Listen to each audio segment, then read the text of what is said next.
ನಮಸ್ಕಾರ.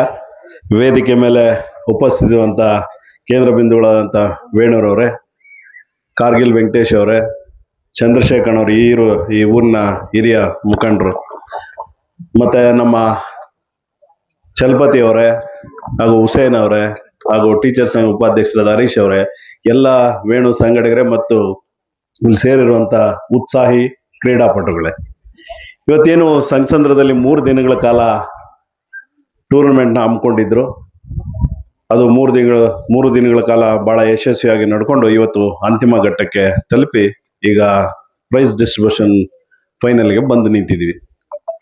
ಮೊದಲನೇದಾಗಿ ಏನು ಇವತ್ತಾನೆ ಅನೌನ್ಸ್ ಆಗಿತ್ತು, ಅಹಿಂದ ರಾಜ್ಯ ಸಂಚಾಲಕರಾಗಿ ಆಯ್ಕೆಯಾಗಿರುವಂಥ ಈ ಟೂರ್ನಿಯ ಮೊದಲನೇ ಬಹುಮಾನ ಮತ್ತು ಈ ಟೂರ್ನಿಗೆ ಸಹಕರಿಸಿದಂಥ ವೇಣುಗೋಪಾಲ್ ಅವರಿಗೆ ಶುಭಾಶಯಗಳು ಮತ್ತು ಈ ಟೂರ್ನಿಗೆ ಸಪೋರ್ಟ್ ಮಾಡಿದಂಥ ಅವರಿಗೆ ಧನ್ಯವಾದಗಳು. ಏನು ಒಂದು ಆಟವನ್ನ ಗೆಲ್ಲುವುದು ಮಾತ್ರ ಒಂದು ಸಾಧನೆ ಅಲ್ಲ, ಮೊದಲನೇದಾಗಿ ಆಟದಲ್ಲಿ ಪಾಲ್ಗೊಳ್ಳೋದೇ ಕೂಡ ಒಂದು ಸಾಧನೆ ಅಂತಾನೆ ಹೇಳ್ಬೋದು. ಈಗ ಏನಾಗ್ತಾ ಇದೆ, ದಿನಗಳು ಬರ್ತಾ ಬರ್ತಾ ಆಟಗಳನ್ನ ಎಲ್ಲರೂ ಮರಿತಾ ಇದ್ದಾರೆ. ಈಗ ಮೊನ್ನೆ ಒಂದು ಹಾಸ್ಪಿಟ್ಲ್ಗೆ ಯಾವುದೋ ವಿಚಾರಕ್ಕೆ ಹೋದಾಗ ಒಂದು ಮಗು 3 ವರ್ಷ ಆದ್ರೂ ಮಾತಾಡಕ್ ಬರ್ತಾ ಇಲ್ಲ. ಅವ್ರಿಗೆ ಬೇರೆ ಏನೇನೋ ಟ್ರೀಟ್ಮೆಂಟ್ ಕೊಟ್ರು, ಕೇಳಿದ್ರು, ಏನು ಪ್ರಾಬ್ಲಮ್ ಇಲ್ಲ, ಮಗು ಎಲ್ಲ ಚೆನ್ನಾಗಿದೆ, ಆದ್ರೆ ಮಾತಾಡ್ತಾ ಇಲ್ಲ, ಕಾರಣ ಏನು? ಸೊ ಅವರು ಡಾಕ್ಟರ್ ಒಂದೊಂದೇ ಕ್ವಶನ್ ಕೇಳ್ತಾರೆ, ಏನ್ ಮಾಡ್ತಾ ಇದ್ರಿ ಮಗುಗೆ? ಟಿವಿ ತೋರಿಸ್ತಾ ಇದ್ರಾ, ಮೊಬೈಲ್ ತೋರಿಸ್ತಾ ಇದ್ರಾ, ಅಥವಾ ಇನ್ನೇನೋ ತೋರಿಸ್ತಾ ಇದ್ರು? ಆಗ ಅವ್ರು ಹೇಳ್ತಾರೆ, ಹೌದು, ಟಿವಿ ಆನ್ ಮಾಡ್ಬಿಟ್ಟು ನಮ್ಮ ಮಗುನ್ ಬಿಟ್ಟು ನಮ್ಮ ಕೆಲಸ ನೋಡ್ಕೊಂತಾ ಇದ್ವಿ. ಆ ಮಗು ಟಿವಿನ ನೋಡ್ಕೊಂತಾನೆ ಅದನ್ನ ಮಾತಾಡೋದು, ಜನಗಳ ಜೊತೆ ಬೆರೆಯೋದು ಅಥವಾ ಜನಗಳ ಜೊತೆ ಮಾತಾಡ್ತಾ ಇದ್ದಾಗ ಮಾತ್ರ ಅದು ಉತ್ತೇಜನ ಆಗತ್ತೆ, ಮಾತಾಡಕ್ ಅವಕಾಶ ಬರುತ್ತೆ, ಸೊಸೈಟಿ ಜೊತೆ ಅಥವಾ ಅಲ್ಲಿರೋ ಜನಗಳ ಜೊತೆ ಮಾತಾಡಕ್ಕೆ ಅವಕಾಶ ಇತ್ತು. ಅದನ್ನ ಯಾವ್ದು ಕೂಡ ಅವಕಾಶ ಮಾಡದೆ ಅವ್ರು ಬರೀ ಟಿವಿ ಜೊತೆ ತೋರಿಸೋದ್ರಿಂದ ಆ ಮಗು ಹೆಚ್ಚು ಕಮ್ಮಿ ಮಾತಾಡೋದೇ ನಿಲ್ಸ್ಬಿಟ್ಟಿತ್ತು. ಆಮೇಲೆ ವೈದ್ಯಾಧಿಕಾರಿಗಳು ಅವ್ರಿಗೆ ಅಡ್ವೈಸ್ ಮಾಡ್ರು, ಇನ್ನು ಮುಂದೆ ಕಂಪ್ಲೀಟ್ ಆಗಿ ಟಿವಿ ಆಫ್ ಮಾಡಿ ನೀವು ಅವ್ರ ಜೊತೆ ಆಟ ಆಡಿ, ಮಕ್ಕಳ ಜೊತೆ ಆಟ ಆಡಕ್ ಬಿಡಿ ಅಂತ ಆದ್ಮೇಲೆ ಅದರ ರಿಸಲ್ಟ್ ಮತ್ತೆ ಆ ಮಗು ಮಾತಾಡೋದನ್ನ ಸ್ಟಾರ್ಟ್ ಮಾಡುತ್ತೆ. ಇದನ್ನ ಯಾಕೆ ಹೇಳ್ತಾ ಇದ್ದೀನಿ ಅಂದ್ರೆ, ಮಕ್ಕಳೇ ನೀವೆಲ್ಲರೂ ಕೂಡ ಇವತ್ತೇನ್ ಭಾಗವಹಿಸಿದ್ರೆ ನಿಮ್ಮನ್ನೆಲ್ಲ ನೋಡಿ ಬಹಳ ಖುಷಿ ಆಗ್ತಾ ಇದೆ.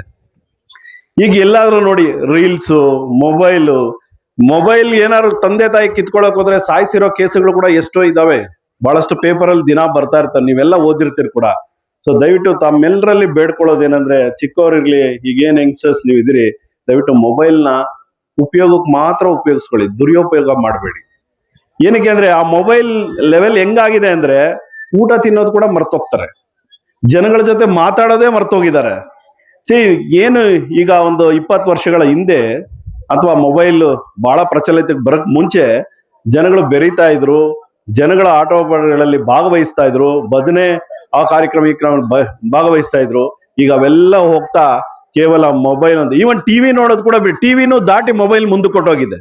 ಟಿವಿ ನೋಡೋದು ಕೂಡ ಜನ ಕಮ್ಮಿ ಆಗಿದೆ. ಮೊದಲಾದ್ರೂ ಟಿವಿ ಮುಂದೆ ಇರ್ತಾ ಇದ್ರು ಅಂದ್ರೆ ಕಣ್ಣು ಸ್ವಲ್ಪ ಲೇಟ್ ಆಗಿ ಹೋಗ್ತಾ ಇತ್ತು. ಈಗ ಮೊಬೈಲ್ ನೋಡೋದ್ರಿಂದ ಬೇಗನೆ ಸ್ಪೆಕ್ಸ್ ಅಂಗಡಿಗೆಲ್ಲ ಬಹಳ ಆರ್ಡರ್ಸ್ ಬರ್ತಾ ಇದಾವೆ. ಎಲ್ಲರೂ ಕೂಡ ಸ್ಪೆಕ್ಸ್ ಹಾಕೊಳ್ಳೋದು, ಆರೋಗ್ಯನ ಕೆಡಿಸ್ಕೊಳ್ಳೋದು, ಶುಗರ್, BP 108 ರೋಗಗಳನ್ನ ದುಡ್ಡು ಕೊಟ್ಟು ತರಿಸ್ಕೊಂತ ಇದೀವಿ. ದಯವಿಟ್ಟು ಯಾರ್ದಕ್ಕೂ ಅವಕಾಶ ಕೊಡದೆ ತಾವೆಲ್ಲರೂ ಕೂಡ ಉತ್ತಮ ರೀತಿಯಲ್ಲಿ ಆಟ ಉಪಕರಣಗಳಲ್ಲಿ ಭಾಗವಹಿಸಿ, ಆಟಗಳಲ್ಲಿ ನೀವು ಕೂಡ ತಾಲೂಕು, ಜಿಲ್ಲೆ, ನಮ್ಮ ರಾಜ್ಯ ಮತ್ತು ದೇಶಗಳಲ್ಲಿ ಟೀಮ್ಗಳಲ್ಲಿ ಆಡಿ ನಮ್ಮ ದೇಶಕ್ಕೆ ಒಳ್ಳೆಯ ಹೆಸರು ತಂದ್ರೆ ಅದಕ್ಕಿಂತ ಭಾಗ್ಯ ಇನ್ನೇನಿಲ್ಲ. ಆದ ಕಾರಣ ಏನು ಕ್ರೀಡಾಪಟುಗಳು ಇವತ್ತು 48 ಟೀಮ್ ಬಂದಿತ್ತು, ನೀವೆಲ್ಲರೂ ಕೂಡ ನಿಮ್ದೇ ಆದ ಉತ್ತಮ ರೀತಿಯಲ್ಲಿ ಭಾಗವಹಿಸಿದ್ರಿ. ಯಾರಿಗೆ ಅದೃಷ್ಟ ಇತ್ತು ಅವರು ಇವತ್ತು ಗೆದ್ದು ಮುಂದೆ ಬಂದಿದ್ದಾರೆ. ಸ್ವಲ್ಪ ಆಟ ಅವರದು ಎದುರಾಳಿಗಿಂತ ಸ್ವಲ್ಪ ಕಮ್ಮಿ ಆಗಿದ್ರಿಂದ ಸೋತು 2ನೇ ಪ್ಲೇಸ್ ಇರ್ಬೋದು, 3ನೇ 4ನೇ ಪ್ಲೇಸ್ ಇರೋದು, ಅಥವಾ ಸೋತಿ ಮನೆಗೆ ಹೋಗಿರೋ ಅಂತವ್ರು ಇರೋದು. ಅವರೆಲ್ರಿಗೂ ಕೂಡ ವಿಶೇಷವಾಗಿ ಧನ್ಯವಾದಗಳನ್ನ ಹೇಳಕ್ ಇಚ್ಛೆ ಪಡ್ತೀನಿ. ಹಾಗೂ ಈಗೇನು ಮುಂದಿನ ಈಗಾಗಲೇ ಬೆಳಕಾಗ್ತಾ ಇದೆ, ಮುಂದಿನ ಪ್ರೈಸ್ ಡಿಸ್ಟ್ರಿಬ್ಯೂಷನ್ ಕಾರ್ಯಕ್ರಮ ಇದೆ. ಹಾಗೆ ಇದನ್ನ ಉದ್ದೇಶಿಸಿ ನಮ್ಮ ಈ ಕಾರ್ಯಕ್ರಮದ ಕೇಂದ್ರ ಬಿಂದು ವೇಣು ಅವರು ಮಾತನ್ನ ಮುಂದುವರಿಸ್ತಾರೆ. ಜೈ ಹಿಂದ್, ಜೈ ಕರ್ನಾಟಕ. ಮಾತು